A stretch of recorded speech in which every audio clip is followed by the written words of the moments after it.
എല്ലാവർക്കും സ്വാഗതം. സൊല്യൂഷൻ എന്ന ചാപ്റ്ററിലെ രണ്ടാമത്തെ ക്ലാസ്സാണ്. അപ്പോൾ ഈ ക്ലാസ്സിൽ നമ്മൾ ഉദ്ദേശിക്കുന്നത് ലിക്വിഡ് സൊല്യൂഷനുമായിട്ട് ബന്ധപ്പെട്ട കാര്യങ്ങളാണ്. ആ ലിക്വിഡ് സൊല്യൂഷനിൽ സോളിഡ് സൊല്യൂട്ട്, പ്രത്യേകിച്ച് നോൺ വോളറ്റൈൽ സോളിഡ് സൊല്യൂട്ട് വരുന്ന സൊല്യൂഷനുമായിട്ട് ബന്ധപ്പെട്ട കാര്യങ്ങളാണ് സംസാരിക്കുന്നത്. അപ്പോൾ അതിൽ തന്നെ ആദ്യം സംസാരിക്കുന്നത് കൊളിഗേറ്റീവ് പ്രോപ്പർട്ടീസിനെ പറ്റിയാണ്. ഈ കൊളിഗേറ്റീവ് പ്രോപ്പർട്ടീസിന്റെ പ്രത്യേകത, അത് സോൾവെന്റിന്റെ നേച്ചറിനെ ഡിപ്പെൻഡ് ചെയ്യുന്നില്ല, സൊല്യൂട്ടിന്റെ നേച്ചറിനെ ഡിപ്പെൻഡ് ചെയ്യുന്നില്ല, സോൾവെന്റിന്റെ നമ്പർ ഓഫ് മോൾസിനെ ഡിപ്പെൻഡ് ചെയ്യുന്നില്ല. പക്ഷേ സൊല്യൂട്ടിന്റെ നമ്പർ ഓഫ് മോൾസിനെ മാത്രം ആശ്രയിക്കുന്ന പ്രോപ്പർട്ടീസിനെയാണ് കൊളിഗേറ്റീവ് പ്രോപ്പർട്ടീസ് എന്ന് പറയുന്നത്. അപ്പൊ നമുക്ക് ആദ്യം സംസാരിക്കേണ്ടത് കൊളിഗേറ്റീവ് പ്രോപ്പർട്ടീസിനെ പറ്റിയാണ്. കൊളിഗേറ്റീവ് പ്രോപ്പർട്ടീസിന്റെ പ്രത്യേകത, അത് സൊല്യൂട്ടിന്റെ നമ്പർ ഓഫ് മോൾസിനെ മാത്രം, അല്ലെങ്കിൽ കോൺസെൻട്രേഷൻ എന്ന് വേണമെങ്കിൽ നമുക്ക് പറയാം. അപ്പോൾ കോൺസെൻട്രേഷനെ മാത്രം അല്ലെങ്കിൽ സൊല്യൂട്ടിന്റെ നമ്പർ ഓഫ് മോൾസിനെ മാത്രം ഡിപ്പെൻഡ് ചെയ്യുന്ന പ്രോപ്പർട്ടീസിനെയാണ് കൊളിഗേറ്റീവ് പ്രോപ്പർട്ടി എന്ന് പറയുന്നത്. അപ്പൊ അതിൽ തന്നെ നമുക്ക് 4 തരം കൊളിഗേറ്റീവ് പ്രോപ്പർട്ടീസിനെ പറ്റി മനസ്സിലാക്കാനുണ്ട്. അതിൽ ഓരോ കൊളിഗേറ്റീവ് പ്രോപ്പർട്ടിയും കൊളിഗേറ്റീവ് പ്രോപ്പർട്ടി ആണെന്ന് മനസ്സിലാക്കുക. അതായത് ആ പ്രോപ്പർട്ടി നമ്പർ ഓഫ് മോൾസ് സൊല്യൂട്ടിനെ ഡിപ്പെൻഡ് ചെയ്യുന്നുണ്ട് എന്ന് മനസ്സിലാക്കുക. അത് കൂടാതെ അതിൽ നിന്ന് വളരെ പ്രധാനപ്പെട്ട ഒരു കാര്യം, മോളിക്യുലാർ മാസ് ഓഫ് സൊല്യൂട്ട് കണ്ടുപിടിക്കുന്ന ഫോർമുലയും ഡിറൈവ് ചെയ്യണം. അതായത് നമ്മുടെ കയ്യിൽ 4 കൊളിഗേറ്റീവ് പ്രോപ്പർട്ടീസ് ഉണ്ട്. ഈ 4 കൊളിഗേറ്റീവ് പ്രോപ്പർട്ടീസും കൊളിഗേറ്റീവ് പ്രോപ്പർട്ടി ആണെന്ന് മനസ്സിലാക്കുക. അത് കൂടാതെ ഈ 4 കൊളിഗേറ്റീവ് പ്രോപ്പർട്ടീസ് ഉപയോഗിച്ചും മോളിക്യുലാർ മാസ് ഓഫ് സൊല്യൂട്ട് കണ്ടുപിടിക്കുന്ന ഫോർമുലകളും തയ്യാറാക്കണം. അപ്പൊ അതിലെ ഒന്നാമത്തെ കൊളിഗേറ്റീവ് പ്രോപ്പർട്ടി വേപ്പർ പ്രഷറുമായിട്ട് ബന്ധപ്പെട്ട കാര്യമാണ്. വേപ്പർ പ്രഷറിന്റെ ഡെഫിനിഷൻ നിങ്ങൾക്ക് ഓർമ്മയുണ്ട്. The pressure exerted by vapours on the surface of liquid when vaporisation and condensation are in equilibrium. അതായത് വേപ്പർ പ്രഷറിന്റെ പ്രത്യേകത, അത് വേപ്പേഴ്സ് എക്സേർട്ട് ചെയ്യുന്ന പ്രഷറാണ്. അപ്പൊ അതുകൊണ്ട് തന്നെ വേപ്പേഴ്സിന്റെ എമൗണ്ട് കൂടുതലെങ്കിൽ വേപ്പർ പ്രഷറും കൂടുതലായിരിക്കും എന്ന് ഓർമ്മിച്ചോണം. ശരിയെങ്കിൽ ഞാനൊരു സൊല്യൂഷൻ ഉണ്ടാക്കാൻ പോവുകയാണ്. അപ്പൊ അതിനുവേണ്ടി ഞാൻ ആദ്യം ഒരു സോൾവെന്റ് എടുത്തു. സോൾവെന്റ്, ഈ സോൾവെന്റിന്റെ പ്രത്യേകത, അത് വോളറ്റൈൽ ആണ്. എന്ന് വെച്ചാൽ എളുപ്പത്തിൽ വേപ്പറായി മാറാൻ കഴിവുള്ള ഒരു സോൾവെന്റ് ആണ്. എളുപ്പത്തിൽ വേപ്പറായി മാറാൻ കഴിവുള്ള സോൾവെന്റ് ആണ്. അപ്പോൾ നിലവിൽ അതിനൊരു വേപ്പർ പ്രഷർ വാല്യൂ ഉണ്ട്. ഇനി സൊല്യൂഷൻ ഉണ്ടാക്കാൻ പോകുന്നു. അതായത് അതിന്റെ കൂടെ ഞാൻ സൊല്യൂട്ട് ആഡ് ചെയ്യുന്നു, സോളിഡ് സൊല്യൂട്ട് ആഡ് ചെയ്യുന്നു, ഡിസോൾവ് ചെയ്ത് സൊല്യൂഷൻ ആക്കുന്നു. ഇനി ഞാനിവിടെ ആഡ് ചെയ്ത സോളിഡ് സൊല്യൂട്ടിന്റെ പ്രത്യേകത, അത് നോൺ വോളറ്റൈൽ ആണ്. എന്ന് വെച്ചാൽ സൊല്യൂട്ടിന് വേപ്പറായി മാറാൻ കഴിവില്ല. അപ്പൊ അതുകൊണ്ട് തന്നെ നമുക്ക് മനസ്സിലാവും ഇതിന്റെ സർഫസിലൊക്കെ ഈ നോൺ വോളറ്റൈൽ സൊല്യൂട്ട് കയറി വരും. അപ്പൊ അതായത് അവിടെ പ്രൊഡ്യൂസ് ചെയ്യുന്ന വേപ്പേഴ്സ്, മുകളിലോട്ട് വരുന്ന വേപ്പേഴ്സിന്റെ എമൗണ്ട് കുറയുന്നുണ്ട്. നോൺ വോളറ്റൈൽ സൊല്യൂട്ട് ആഡ് ചെയ്തത് കൊണ്ട് അവിടെ നിന്ന് പ്രൊഡ്യൂസ് ചെയ്യുന്ന വേപ്പേഴ്സിന്റെ എമൗണ്ട് കുറയുന്നുണ്ട്. അപ്പൊ അങ്ങനെ വേപ്പേഴ്സിന്റെ എമൗണ്ട് കുറഞ്ഞാൽ നമുക്കറിയാം വേപ്പർ പ്രഷറും കുറയുമെന്ന് മനസ്സിലാക്കുന്നു. അപ്പൊ അതായത് ഇത്രയേ ഉള്ളൂ പറഞ്ഞത്. ഒരു സൊല്യൂഷൻ ആക്കുന്ന സമയത്ത് നോൺ വോളറ്റൈൽ സൊല്യൂട്ട് ആഡ് ചെയ്ത്, സോളിഡ് സൊല്യൂട്ട് ആഡ് ചെയ്ത് സൊല്യൂഷൻ ആക്കുന്ന സമയത്ത് അവിടെ സൊല്യൂട്ട് നോൺ വോളറ്റൈൽ ആയതുകൊണ്ട് തന്നെ പ്രൊഡ്യൂസ് ചെയ്യുന്ന വേപ്പേഴ്സിന്റെ എമൗണ്ട് കുറവാണ്. വേപ്പേഴ്സിന്റെ എമൗണ്ട് കുറവായതുകൊണ്ട് വേപ്പർ പ്രഷറും കുറയുന്നു എന്ന് ഓർമ്മിച്ചോണം.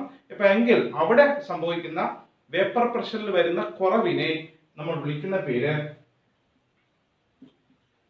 Relative lowering in vapour pressure എന്ന് പറയണം. ഒന്നാമത്തെ കൊളിഗേറ്റീവ് പ്രോപ്പർട്ടിയുടെ പേര് നമുക്ക് മനസ്സിലായിട്ടുണ്ട്. ഒന്നാമത്തെ കൊളിഗേറ്റീവ് പ്രോപ്പർട്ടിയുടെ പേര് വേപ്പർ പ്രഷർ എന്നല്ല, പകരം നോൺ വോളറ്റൈൽ സൊല്യൂട്ട് ആഡ് ചെയ്ത് സൊല്യൂഷൻ ആക്കുന്ന സമയത്ത് ഉണ്ടാകുന്ന relative lowering in vapour pressure ആണ് ഒന്നാമത്തെ കൊളിഗേറ്റീവ് പ്രോപ്പർട്ടി. ഒന്നാമത്തെ കൊളിഗേറ്റീവ് പ്രോപ്പർട്ടിയുടെ പേര് വേപ്പർ പ്രഷർ എന്നല്ല, പകരം relative lowering in vapour pressure എന്നാണ്. ഓക്കെ, അപ്പൊ ഞാൻ നേരത്തെ സംസാരിച്ചതുപോലെ അത് കൊളിഗേറ്റീവ് പ്രോപ്പർട്ടി ആണെന്ന് മനസ്സിലാക്കാൻ പോകുന്നു. അപ്പൊ അതിനുവേണ്ടി നമ്മുടെ കൈവശം റൗൾട്ട് ലോ ഉണ്ട്. അതനുസരിച്ച് P equal to P0A into chi A. Then നമുക്ക് എല്ലാവർക്കും അറിയാം chi A plus chi B equal to 1 ആണ്. So chi equal to 1 minus chi b ആണ്. അപ്പൊ ഇവിടുത്തെ കൈക്ക് പകരം നമുക്ക് 1 മൈനസ് കൈ ബി കൊടുക്കാം. So P A equal to P0A into 1 minus chi b. അകത്തോട്ട് മൾട്ടിപ്ലൈ ചെയ്യാം. PA equal to P0A minus P0A into chi b. ഇത് പുറത്തോട്ട് കൊണ്ടുവരുന്നു. PA minus P0A equal to minus അവിടെയുണ്ട് minus P0A into chi b. Minus മാറ്റാം. അപ്പോൾ ഒരു minus കൊണ്ട് മൾട്ടിപ്ലൈ ചെയ്യുമ്പോൾ ഇവിടെ പ്ലസ് ആവും, ഇവിടെ മൈനസ് ആവും. തിരിച്ചെഴുതാം. P0A minus PA equal to P0A into chi b. അപ്പോൾ എങ്കിൽ ഈ ഫോർമുലയിൽ പറയുന്ന P0A മൈനസ് PA നമ്മൾ വിളിക്കേണ്ട പേര് ലോവറിംഗ് ഇൻ വേപ്പർ പ്രഷർ എന്നാണ്. പക്ഷെ നമുക്ക് മനസ്സിലാക്കേണ്ടത് ലോവറിംഗ് ഇൻ വേപ്പർ പ്രഷർ അല്ല, പകരം relative lowering in vapour pressure ആണ്. അത് കണ്ടുപിടിക്കാൻ എന്ത് ചെയ്യണമെന്ന് ചോദിച്ചാൽ ഇതും കൂടെ കൊണ്ട് താഴോട്ടുണ്ടോ ഡിവൈഡ് ചെയ്താൽ മതി. So P0A minus PA divided by P0A താഴോട്ട് കൊണ്ടുവന്ന് ബാക്കിയുള്ളത് chi b ആണ്. സോ നമുക്ക് മനസ്സിലായിട്ടുണ്ട്. ഇത്രയും ഇതിനെ വിളിക്കേണ്ട പേരാണ് റിലേറ്റീവ് ലോവറിംഗ് വേപ്പർ പ്രഷർ എന്ന് പറയുന്നത്. ആ റിലേറ്റീവ് ലോവറിംഗ് വേപ്പർ പ്രഷർ എന്നുള്ളത് മോൾ ഫ്രാക്ഷൻ ഓഫ് ബി എന്നുള്ള സൊല്യൂട്ട് ആണെന്ന് നമ്മൾ നേരത്തെ മനസ്സിലാക്കിയിട്ടുണ്ട്. So relative lowering vapour pressure എന്നുള്ളത് സൊല്യൂട്ടിന്റെ മോൾ ഫ്രാക്ഷന് തുല്യമാണ്. നമുക്കറിയാം സൊല്യൂട്ടിന്റെ നമ്പർ ഓഫ് മോൾസിന് പ്രൊപ്പോർഷണൽ ആയിരിക്കും, അല്ലെങ്കിൽ സൊല്യൂട്ടിന്റെ നമ്പർ ഓഫ് മോൾസിനെ മാത്രം ഡിപെൻഡ് ചെയ്യുന്ന പ്രോപ്പർട്ടിയാണ് കൊളിഗേറ്റീവ് പ്രോപ്പർട്ടി എന്ന് നമുക്കറിയാം. അതായത് ചുരുക്കം പറഞ്ഞാൽ ഒന്നാമത്തെ കൊളിഗേറ്റീവ് പ്രോപ്പർട്ടി ആയ റിലേറ്റീവ് ലോവറിംഗ് വേപ്പർ പ്രഷർ എന്നുള്ളത് ഒരു കൊളിഗേറ്റീവ് പ്രോപ്പർട്ടിയാണ് നമ്മൾ എസ്റ്റാബ്ലിഷ് ചെയ്തു. ഓക്കെ, അപ്പൊ ഇനി അടുത്ത കാര്യം എന്ന് വെച്ചാൽ ഇതിൽ നിന്ന് മോളിക്കുലർ മാസ് ഓഫ് സൊല്യൂട്ട് കണ്ടുപിടിക്കുന്ന ഫോർമുല ഉണ്ടാക്കണം.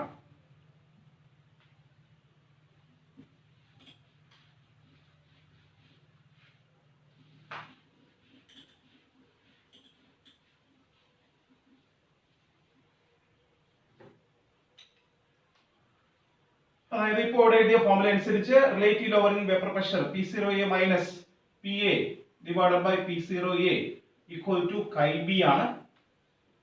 നമുക്കറിയാം chi b എന്താണെന്ന് അറിയാം.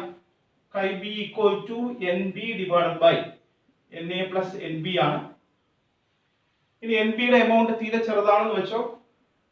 NB യുടെ എമൗണ്ട് തീരെ ചെറുതാണ് NA-ക്കാളും. അപ്പോൾ നമുക്ക് എഴുതാം NA പ്ലസ് NB ക്ക് പകരം NA എന്ന് എഴുതിയാൽ മതി, കാരണം NB യുടെ എമൗണ്ട് തീരെ ചെറുതാണ്. So chi b equal to NB divided by NA plus NB ക്ക് പകരം NA എന്ന് മാത്രം എഴുതിയാൽ മതി. ഓക്കെ, ഇനി നമുക്കറിയാം number of moles equal to weight divided by molecular mass ആണ്.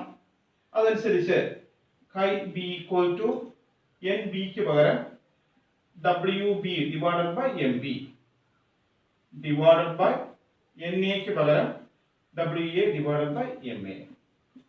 ഇനി ഇത് മറിച്ചിടുന്നു. So chi b equal to WB by MB into MA divided by WA എന്ന് മനസ്സിലായി. സോ ആ പറഞ്ഞിരിക്കുന്ന chi b യുടെ വാല്യൂ ഈ ഫോർമുലയിൽ സബ്സ്റ്റിറ്റ്യൂട്ട് ചെയ്യുക. therefore P0A minus PA divided by P0A equal to ഇതിന് പകരം ഇത് എഴുതാം WB by MB into MA divided by WA. Okay, നമുക്ക് അവിടെ നിന്ന് കണ്ടുപിടിക്കേണ്ടത് മോളിക്കുലർ മാസ് ഓഫ് സൊല്യൂട്ട് ആണ്. ഞാൻ പറഞ്ഞു 4 കൊളിഗേറ്റീവ് പ്രോപ്പർട്ടിയാണെന്ന് മനസ്സിലാക്കുക. അത് കൂടാതെ മോളിക്കുലർ മാസ് ഓഫ് സൊല്യൂട്ട് കണ്ടുപിടിക്കുന്ന ഫോർമുലയും തയ്യാറാക്കുക. അപ്പോൾ അടുത്ത ജോലി അതായിരുന്നു, അത് നമ്മൾ ചെയ്തുകൊണ്ടിരിക്കുകയാണ്. So molecular mass of solute നമുക്കറിയാം അത് MB ആണ്. So MB equal to rearrange ചെയ്ത് എഴുതാം. MB ഈക്വൽ ടു WB അവിടെയുണ്ട് ഡിവൈഡഡ് ബൈ WA ഇൻറ്റു ഇപ്പുറത്തോട്ട് വരുന്നു P0A. ഇത് താഴോട്ട് വരാം P0A minus PA into MA. So relative lowering vapour പ്രഷറിനെ നമ്മൾ കൊളിഗേറ്റീവ് പ്രോപ്പർട്ടി ആണെന്ന് മനസ്സിലാക്കി. അത് കൂടാതെ മോളിക്കുലർ മാസ് ഓഫ് സൊല്യൂട്ട് കണ്ടുപിടിക്കുന്ന ഒരു ഫോർമുലയെ തയ്യാറാക്കി. MB equal to WB by WA into P0A divided by P0A minus PA into MA എന്നറിയപ്പെടുന്ന ഫോർമുലയിലൂടെ മോളിക്കുലർ മാസ് ഓഫ് സൊല്യൂട്ടും കണ്ടുപിടിക്കാം. ഓക്കെ, അപ്പോൾ ഒന്നാമത്തെ കൊളിഗേറ്റീവ് പ്രോപ്പർട്ടിയെ പറ്റി മനസ്സിലാക്കി. ഇനി രണ്ടാമത്തെ കാര്യം,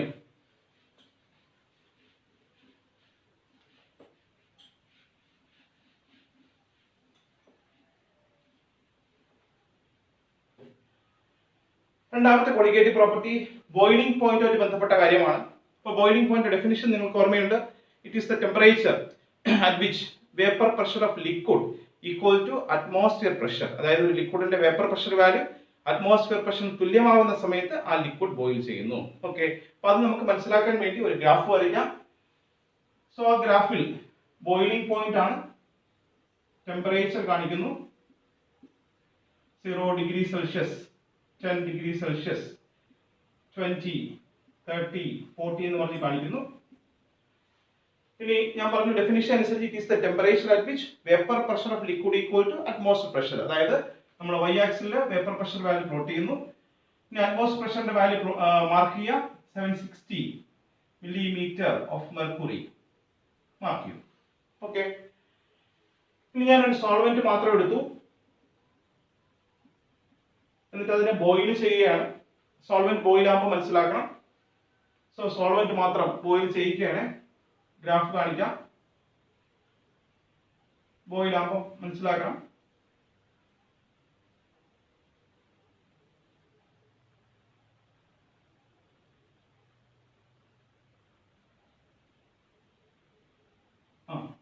അറ്റ്മോസ്ഫിയർ പ്രഷറിന് തുല്യമായി. സോ ആ temperature boiling point of solvent ആണ്. സോ സോൾവെന്റ് ഏകദേശം 20 ഡിഗ്രി ആണ്. അത് നമ്മൾ കാണിക്കുന്നു ബോയിലിംഗ് പോയിന്റ് ഓഫ് സോൾവെന്റ് എന്ന് കാണിച്ചു. ഓക്കെ, ഇനി ഇതിലൂടെ ഞാൻ നോൺ വോളറ്റൈൽ സൊല്യൂട്ട് ആഡ് ചെയ്ത് സൊല്യൂഷൻ ആക്കിയിട്ട് വീണ്ടും ബോയിൽ ചെയ്യിക്കാം. സൊല്യൂട്ട് ആഡ് ചെയ്തു, വീണ്ടും ബോയിൽ ചെയ്യുന്നു. സോ സൊല്യൂഷന്റെ ഗ്രാഫ് കാണിക്കാം. സൊല്യൂഷൻ ബോയിൽ ആകുമ്പോൾ പറയണം.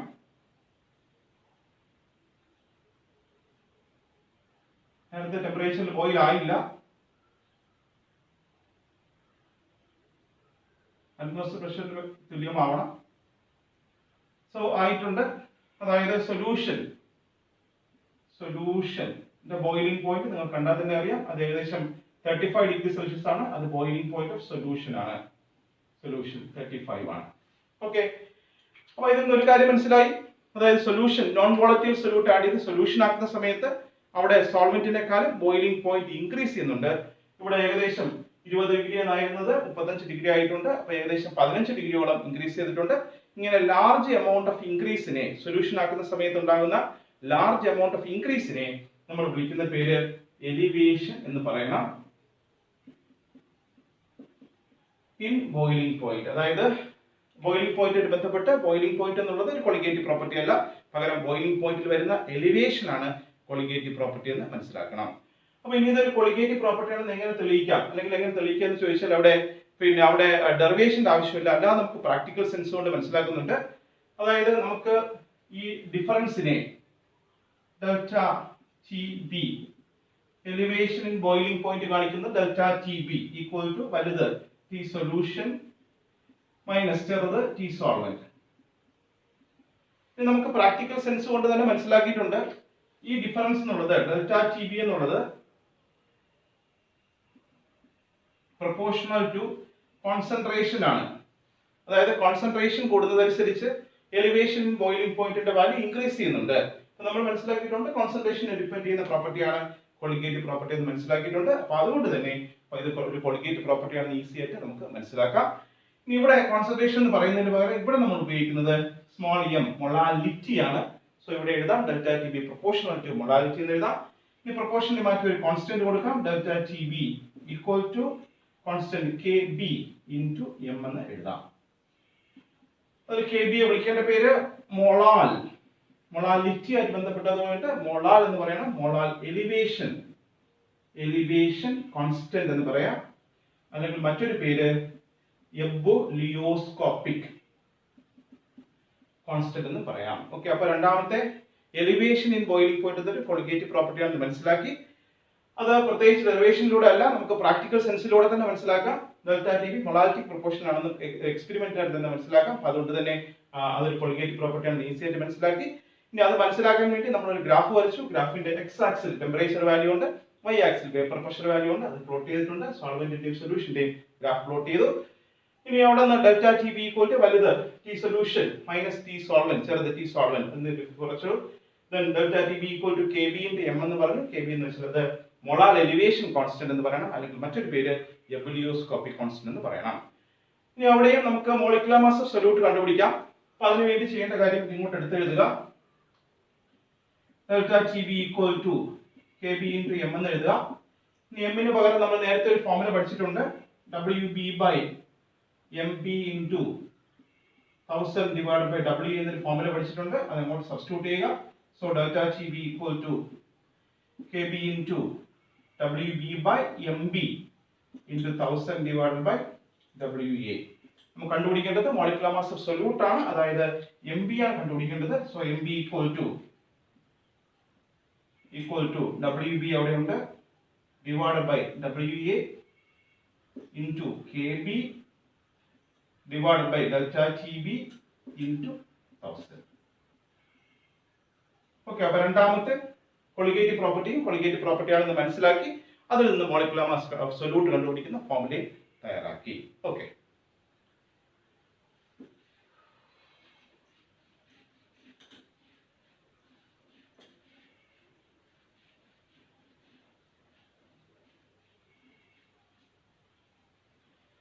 ഇനി മൂന്നാമത്തെ കൊളിഗേറ്റീവ് പ്രോപ്പർട്ടി ഫ്രീസിംഗ് പോയിന്റിനെ ബേസ് ചെയ്തിട്ടാണ്. അപ്പോൾ ഫ്രീസിംഗ് പോയിന്റിനെ പറ്റി ചോദിച്ചാൽ നമുക്ക് എളുപ്പത്തിൽ മനസ്സിലാക്കാൻ ഐസിന്റെ മെൽറ്റിംഗ് പോയിന്റ് എത്ര ഡിഗ്രി സെൽഷ്യസ് ആണെന്ന് ചോദിക്കാം. നമുക്കറിയാം ഐസിന്റെ മെൽറ്റിംഗ് പോയിന്റ് 0 ഡിഗ്രി സെൽഷ്യസ് ആണ്. അതുപോലെ തന്നെ വാട്ടറിന്റെ ഫ്രീസിംഗ് പോയിന്റ് എത്ര ഡിഗ്രി എന്ന് ചോദിച്ചാലും നമുക്കറിയാം അത് 0 ഡിഗ്രി ആണ്. ചുരുക്കം പറഞ്ഞാൽ 0 ഡിഗ്രി സെൽഷ്യസിനെ സംബന്ധിച്ചിടത്തോളം അവിടെ ഐസ് എന്നറിയപ്പെടുന്ന സോളിഡ് സ്റ്റേറ്റും അതുപോലെ തന്നെ വാട്ടർ എന്നറിയപ്പെടുന്ന ലിക്വിഡ് സ്റ്റേറ്റും ഇക്വിലിബ്രിയത്തിൽ കാണുന്ന ആ ടെമ്പറേച്ചർ ആണ് ഫ്രീസിംഗ് പോയിന്റ് എന്ന് നമുക്കറിയാം. അപ്പോൾ ഫ്രീസിംഗ് പോയിന്റ് ഡെഫിനിഷൻ അനുസരിച്ച് സോളിഡ് ഫേസും ലിക്വിഡ് ഫേസും ഇക്വിലിബ്രിയത്തിൽ കാണുന്ന ആ ടെമ്പറേച്ചറിനെ വിളിക്കേണ്ട പേരാണ് ഫ്രീസിംഗ് പോയിന്റ് എന്ന് പറയേണ്ടത്. അപ്പോൾ അത് മനസ്സിലാക്കാൻ ഞാൻ അവിടെ ഒരു ഗ്രാഫ് ഉപയോഗിച്ച് മനസ്സിലാക്കാം. ഞാൻ പറഞ്ഞു ബോയിലിംഗ് പോയിന്റ് ടെമ്പറേച്ചർ ആണ്, ഫ്രീസിംഗ് പോയിന്റ് ടെമ്പറേച്ചർ ആണ്. അപ്പോൾ അതുകൊണ്ട് തന്നെ ഇവിടുത്തെ എക്സ് ആക്സില് ടെമ്പറേച്ചർ തന്നെ കാണിക്കാം. അപ്പോൾ ഈ ആക്സില് നമുക്ക് സോളിഡും ലിക്വിഡും തമ്മിലുള്ള ഫേസ് ഡിഫറൻസ് കാണിക്കാനാണ്. സോളിഡും ലിക്വിഡും തമ്മിലുള്ള ഫേസ് ഡിഫറൻസ് PHAC ഡിഫറൻസ് കാണിക്കാൻ വേണ്ടിയാണ്. അപ്പൊ അതുകൊണ്ട് തന്നെ അവിടെയും നമുക്ക് എളുപ്പത്തിൽ വേപ്പർ പ്രഷർ പ്ലോട്ട് ചെയ്യാം. ദെൻ അവിടെ 760 മാർക്ക് ചെയ്യേണ്ട കാര്യമില്ല, കാരണം അത് ബോയിലിംഗ് പോയിന്റിന് മതി, നമുക്കറിയാം. ദെൻ നമുക്കിവിടെ സോളിഡിന്റെ ഫേസ് ഡയഗ്രാം ഒന്ന് കാണിക്കാം. ഇത് ഒരു സോളിഡ് ഫേസ് ആണെന്ന് വെച്ചോ, സോളിഡ് ഫേസ് ആണ്. അപ്പൊ ഇനി ഇത് നമുക്ക് എളുപ്പം മനസ്സിലാക്കാൻ നമ്മൾ കേട്ടിട്ടുണ്ട് തണുപ്പ് രാജ്യങ്ങളിൽ വണ്ടിയുടെ റേഡിയേറ്ററിൽ വെള്ളം ഒഴിക്കുന്നതിന് പകരം, കാരണം വെള്ളത്തിന്റെ ഫ്രീസിംഗ് പോയിന്റ് 0 ഡിഗ്രിയാണ്, വെള്ളം ഒഴിക്കുന്നതിന് പകരം സൊല്യൂഷൻ ഉണ്ടാക്കി, അതായത് നോൺ വോളറ്റൈൽ സൊല്യൂട്ട് ആഡ് ചെയ്ത് സൊല്യൂഷൻ ഉണ്ടാക്കിയാണ് ഒഴിക്കാറുള്ളത്. ആ സൊല്യൂഷൻ ഒഴിച്ചാൽ ഒരു ഗുണമെന്ന് വെച്ചാൽ അത് -22 ഡിഗ്രിയിലും -23 ഡിഗ്രിയിലും ഒക്കെ ഫ്രീസ് ആവുള്ളൂ. വെള്ളം മാത്രം ഒഴിച്ചാൽ അല്ലെങ്കിൽ സോൾവെന്റ് മാത്രമാണെങ്കിൽ 0 ഡിഗ്രിയിൽ ഫ്രീസ് ആവും. അതേസമയം സൊല്യൂഷൻ ആക്കിയാൽ അത് ഫ്രീസിംഗ് പോയിന്റ് ഒരുപാട് താഴ്ന്ന് ഒരുപാട് ഡിപ്രസ് ചെയ്ത് -22 ഡിഗ്രിയിലൊക്കെ ഫ്രീസ് ആവുള്ളൂ എന്ന് ഓർമ്മ വേണം. സോ ആ പോയിന്റ് മനസ്സിൽ വെച്ചോണം. സോ ഞാൻ സോൾവെന്റ് മാത്രം എടുക്കുന്നു, ഫ്രീസ് ആക്കാൻ പോവുകയാണ്. സോൾവെന്റ് ഫ്രീസ് ആകുമ്പോൾ പറയണം.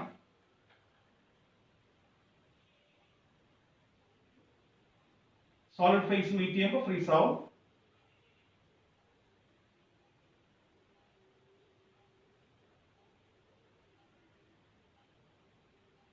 ഫ്രീസ് ആയിട്ടുണ്ട്. സോ അതിന് നമ്മൾ മാർക്ക് ചെയ്തിട്ട് എഴുതുന്നു ഫ്രീസിംഗ് പോയിന്റ് ഓഫ് സോൾവെന്റ് ആണ്. ഇതിന്റെ കൂടെ ഞാൻ സൊല്യൂട്ട് ആഡ് ചെയ്തു, സൊല്യൂഷൻ ആക്കിയതിനു ശേഷം വീണ്ടും ഫ്രീസ് ചെയ്യിക്കുന്നു. സൊല്യൂഷൻ ആണ്.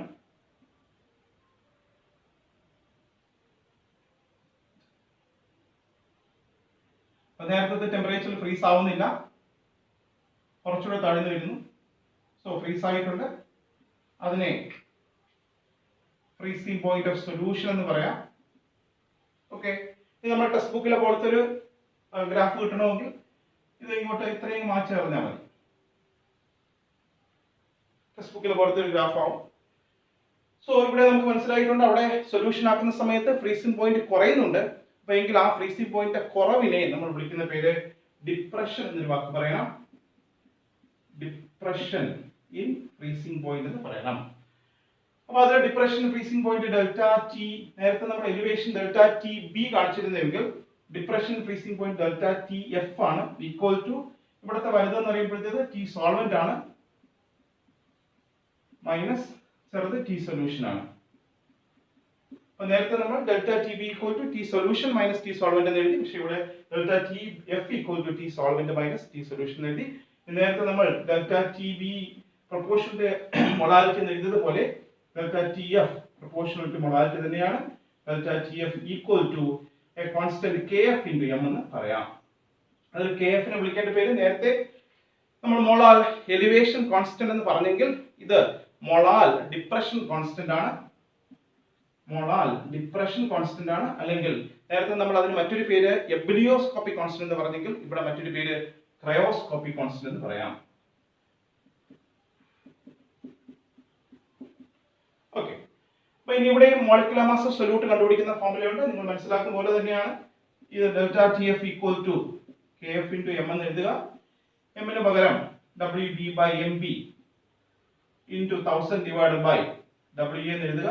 സബ്സ്റ്റിറ്റ്യൂട്ട് ചെയ്യുന്ന സമയത്ത് delta TF equal to KF into WB into 1000 divided by MB into WA എന്ന് മാറും. അതിന് MB ഈക്വൽ ടു റീഅറേഞ്ച് ചെയ്യാം. MB ഈക്വൽ ടു WB അവിടെ ഉണ്ട് divided by WA into KF divided by delta TF into 1000 എന്ന് എഴുതാം. Okay, അപ്പൊ മൂന്നാമത്തെ കൊളിഗേറ്റീവ് പ്രോപ്പർട്ടി ആണെന്ന് മനസ്സിലാക്കി അവിടെ നിന്ന് മോളിക്കുലർ മാസ് ഓഫ് സൊല്യൂട്ട് കണ്ടുപിടിക്കുന്ന ഫോർമുല തയ്യാറായിട്ടുണ്ട്. So molecular mass of solute കണ്ടുപിടിക്കുന്ന 3 ഫോർമുലകൾ തയ്യാറായിട്ടുണ്ട്. റിലേറ്റീവ് ലോവറിംഗ് വേപ്പർ പ്രഷർ വെച്ച് വരണം, എലിവേഷൻ ബോയിലിംഗ് പോയിന്റ് വെച്ച് വരണം, ഡിപ്രഷൻ ഫ്രീസിംഗ് പോയിന്റ് വെച്ച് വരണം. 3 ഫോർമുലകൾ കണ്ടുപിടിച്ചിട്ടുണ്ട്. ഇനി നാലാമത്തെ കൊളിഗേറ്റീവ് പ്രോപ്പർട്ടി കൂടെ കാണാം.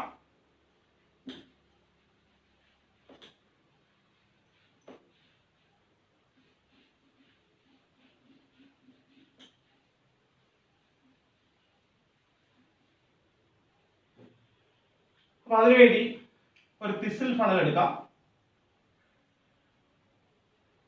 എടുത്തു. അതിന്റെ വായ്ഭാഗത്ത് ഒരു സെമി പെർമിയബിൾ മെംബ്രെയിൻ കൊണ്ട് ക്ലോസ് ചെയ്യാം. ഈ മെംബ്രെയിന്റെ പ്രത്യേകത നമുക്കറിയാം, അവിടെ സോൾവെന്റിനെ മാത്രം കടത്തിവിടും, സൊല്യൂട്ടിനെ കടത്തിവിടില്ല. ഈ സെമി പെർമിയബിൾ മെംബ്രെയിൻ എവിടെ നിന്ന് കിട്ടും എന്ന് ചോദിച്ചാൽ നമുക്ക് ഒന്നുകിൽ എഗ് മെംബ്രെയിൻ എടുക്കാം, അല്ലെങ്കിൽ പിഗ് ബ്ലാഡർ എടുക്കാം, അല്ലെങ്കിൽ ആർട്ടിഫിഷ്യൽ മെംബ്രെയിൻ ആയിട്ട് കുപ്രിക് ഫെറോസൈനൈഡ് എടുക്കാം. അപ്പൊ അതും പരീക്ഷയ്ക്ക് വേണമെങ്കിൽ ഒരു ചോദ്യം ചോദിക്കാം, ഒരു artificial semi permeable membrane example ഏത് എന്ന് വേണമെങ്കിൽ നമുക്ക് ചോദിക്കാം. സോ സെമി പെർമിയബിൾ മെംബ്രെയിന്റെ പ്രത്യേകത സോൾവെന്റിനെ മാത്രം കടത്തിവിടുന്നു, സൊല്യൂട്ടിനെ കടത്തിവിടുന്നില്ല. എക്സാമ്പിൾസ് ആയിട്ട് 3 പറഞ്ഞു, cupric ferrocyanide, egg membrane, pig bladder, അങ്ങനെ 3 പറഞ്ഞു. ഇനി ഇതിനകത്തേക്ക് സൊല്യൂഷൻ നിറയ്ക്കുന്നു.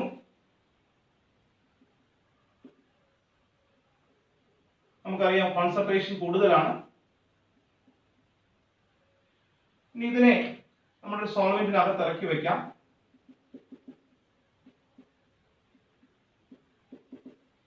അവിടെ കോൺസെൻട്രേഷൻ കുറവാണ്. ശരി, നമ്മൾ നോക്കുന്ന സമയത്ത് ഒരു അല്പനേരം കഴിയുന്ന സമയത്ത് ഇവിടുത്തെ ഈ മാർക്കിംഗ് മുകളിലോട്ട് വരുന്നതായി കാണാം, കുറച്ചുകൂടെ മുകളിലോട്ട്. അപ്പൊ അതിന്റെ അർത്ഥം എന്ന് വെച്ചാൽ നിങ്ങൾ മനസ്സിലാക്കും പോലെ ഈ മെംബ്രെയിനിലൂടെ സോൾവെന്റ് മുകളിലോട്ട് കയറി, അതായത് ലോവർ കോൺസെൻട്രേഷനിൽ നിന്ന് ഹയർ കോൺസെൻട്രേഷനിലേക്ക് സോൾവെന്റ് മൂവ് ചെയ്തു ത്രൂ സെമി പെർമിയബിൾ മെംബ്രെയിൻ. എങ്കിൽ ആ പറഞ്ഞിരിക്കുന്ന മൂവ്മെന്റിനെ നമുക്ക് വിളിക്കേണ്ട പേര് ഓസ്മോസിസ് എന്ന് പറയണം.